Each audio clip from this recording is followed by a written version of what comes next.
बाड़मेर। आज मैं ग्राम पंचायत रतेऊ आया हूँ, तो मेरे साथ है सोहेल जी। सर अपना परिचय दीजिए। पहली बात आपको धन्यवाद दुर्गेश जी, आप रतेऊ की इस पावन धरा पे पधारे। मेरा नाम सवाई राम सारण है। मैं प्रबंधक तन्नोट पब्लिक स्कूल रतेऊ, तहसील बीड़ा, डिस्ट्रिक्ट बालोद। सर मैं आपकी जलेवाया हूँ, तो एक दो क्वेश्चन आपके से रहेंगे। सर वर्तमान में सीनियर सेकेंडरी बच्चे करने के बाद में नशे के शिकार हो जाते हैं, एमडी है, स्मैक है, उनके बारे में आप क्या कहना चाहते हैं? सर आज की सबसे बड़ी बीमारी नशा ही है। लोग आजकल बच्चों को सीनियर होने के बाद शहर में भेजने से कतराते हैं। उसका कारण यही है कि बच्चे आजकल शिकार होते हैं एमडी, इसमें नशे की लत में। क्योंकि ये उम्र यही होती है, सीनियर करने के बाद बच्चे क्या सिटी में जाते हैं, पेरेंट्स की केयरिंग से बाहर हो जाते हैं। अब 100 में से 2-4% ऐसे पेरेंट्स होते हैं वो बच्चे अपने ध्यान रखते हैं कि भाई अपना बच्चा जहाँ रह रहा है वहाँ कोई नशे की लत वाला नहीं है, इलाका नहीं है, वो किसी की संगत नहीं है। और 95 से 96 पेरेंट्स ऐसे होते हैं बच्चों के भरोसे चलते हैं कि बच्चा अपना होशियार है, पढ़ने में सारी चीज़ें अपने मैनेज कर लेगा। पर ये उम्र ही ऐसी होती है कि बच्चा नहीं करता।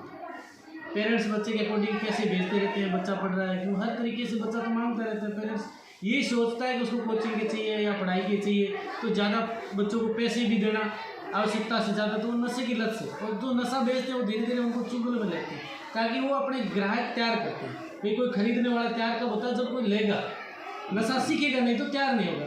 तो बच्चे धीरे धीरे उस लत में फंसते हैं। जो बच्चे उस लत में जाते हैं वो ये नहीं सोचते कि हमारे किस बैकग्राउंड से आते हैं।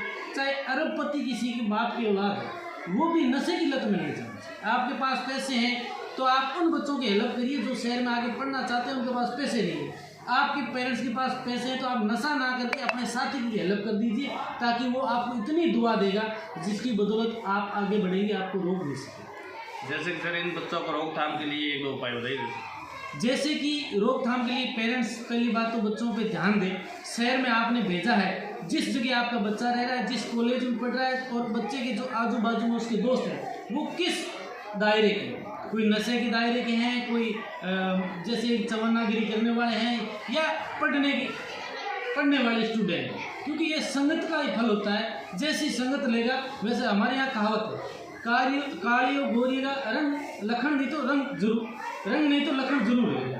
तो ये होता है कि अपने किसी के साथ उठेंगे बैठेंगे 24 घंटे, अगर शराब की तो कभी भी यार थोड़ा ले ले, तो वो धीरे धीरे अपने एक बार होड़ लगेंगे, फिर क्या होगा।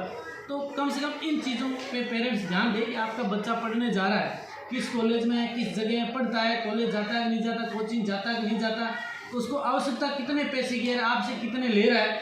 तो इन चीज़ों पर आप ध्यान दें। नहीं कि आपको कई बार क्या होता है, अब बच्चा सिटी में रह रहा है, हमारे गांव में कोई बच्चे को देखता है दूसरों के साथ घूमते हुए, वापस वो आके गांव में ये बोलता है कि आपका बच्चा यार ऐसे बच्चों के साथ घूमता है। वो कहता तो अच्छे के लिए, पर कई बार अभिभावक उसको उल्टा ले लेते हैं कि यार हमारे बच्चे का क्या देखा, हमारा बच्चा तो सही है, आपने गाँव में आके हमारे बच्चे का नाम बदनाम कर दिया। ऐसा उनको नहीं बोल के आप वो बच्चे पे ध्यान रखना शुरू करें। यार फलाने आदमी ने अपने बच्चे के बारे में ऐसा कहा है कि वो घूम रहा था, वास्तविक घूम रहा है कि नहीं घूम रहा है। अगर नहीं घूम रहा भी है तो उसको सलाह दें कि अपने ऐसे बच्चों के साथ नहीं जाएं। अगर जा रहा है तो आप उस पर अंकुश लगाइए। आपका कहना है पेरेंट्स लगाम रखें। हाँ। तो सर एक क्वेश्चन और रहेगा आपसे, जैसे कि 5 से साल का बच्चा, 10 साल का, या 0 से 1 साल का बच्चा, तो ज़्यादातर ये सोशल मीडिया के शिकार हो जाते हैं। फिर वो बच्चे को मोबाइल ना दे तो कई गतिविधियाँ करना चालू हो जाता है, तो उसके बारे में क्या बताना चाहते हैं? देखो सर, फर्स्ट तो शुरू होती है मदर से। बच्चे की पहली पाठशाला है वो मदर। फादर होता है वो कहीं ना कहीं काम पे बाहर रहना ही पड़ता है। ये नहीं होता कि पेरेंट्स बच्चों के पिताजी घर पे हैं। अमूमन हम लोग हैं, हम लोग इस सुबह घर से निकलते हैं, शाम पहुँचते हैं, बच्चा स्कूल से वापस जाता है या छोटा बच्चा होता है उसकी केयरिंग मदर है। आजकल क्या हो गया, छोटे बच्चे जैसे 6 महीने हो गए, 12 महीने रोता है, मदर को काम करना है और उसको मोबाइल पर। ये स्लो पॉइजन, ये एमडी की तरह, आप एमडी की तरह समझिए। क्योंकि आज हम देखते हैं कि इस सोशल मीडिया से हज़ारों बच्चे ऑनलाइन गेम खेल रहे हैं। अभी एक गेम बंद हुआ जिससे करोड़ों रुपए डूब गए लोगों को। अगर ऐसे ही कोई गेमों से पैसे बनते तो हम लोग पागल थोड़ी है, हम लोग कोई ना कोई जॉब ढूंढने में लगे हुए हैं। अगर ऐसे पैसे बनते तो हम वहाँ से बनाते, पर ऐसा कहता कोई नहीं है। सब लोग प्रमोट करते हैं गेम खेलिए इतने पैसे।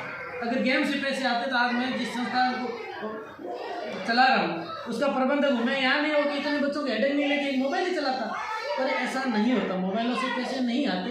एक आध को आते हैं जो प्रमोट करता है उसको मिल जाते हैं, और उसके पीछे जितनी खड़ी होती है वो बर्बाद होती है।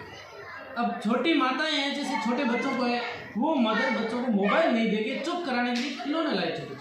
आज से अतीत में जाए, पहले अगर माएँ जिस जमाने में मोबाइल नहीं था, बच्चे चुप कैसे रहते थे, माएँ कैसे चुप करती, उनको लोरी सुनाती थी। आज लोरियाँ गायब होगी मोबाइल की वजह से।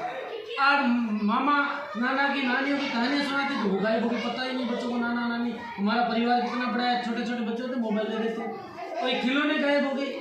और ये मोबाइल आगे जाके बच्चों को बस इतने चिड़चिड़े बच्चे हो रहे हैं, ताकि ये कारण मोबाइल का है। मोबाइल छुड़ाने के लिए खिलौने दें, आप लोरियाँ सुनाएं बच्चों को, ताकि उससे बच्चा उसकी IQ बढ़े, दिमाग जो संतुलित है वो बच्चे क्या है। अब आज चिड़चिड़ा होना मोबाइल के कारण, लेकिन वो संयम नहीं होता, कुछ कहें बच्चा चिड़चिड़ा, कारण है मोबाइल। उस मोबाइल को देना बच्चे को बिल्कुल बंद है, जब मैच्योर नहीं हो जब तक बच्चा मोबाइल नहीं। मेरे साथ थे कनौट पब्लिक माध्यमिक विद्यालय रतेऊ, मैं दुर्गेश सोलंकी, न्यूज़ 25 बाढ़। धन्यवाद भाई साहब आपका, आप पधारे, आगे भी इसी तरह के पधारते रहे, और ये संदेश आप हर अभिभावक, हर माई और हर बच्चे के वहाँ पहुँचाएँ। और मैं तो जो नशा बेच रहे हैं उनसे भी अपील करूँगा, आप समाज सुधार में आए। ये जिस परिवारों में आप नशा बेच रहे हो अपने ही परिवार है, अपने ही बच्चे। आज आप पीछे मुड़ के देखिए थोड़ा सा, हर सिक्के के दो पहलू है। हम सिर्फ मेरा स्वार्थ देखता हूँ, मेरा स्वार्थ सिद्ध हो जाना चाहिए, अपना स्वार्थ नहीं। दूसरी ओर देखो कि मैं अगर मेरे भाई को बेचूँ अगर वो ऐसा निकले तो कैसा।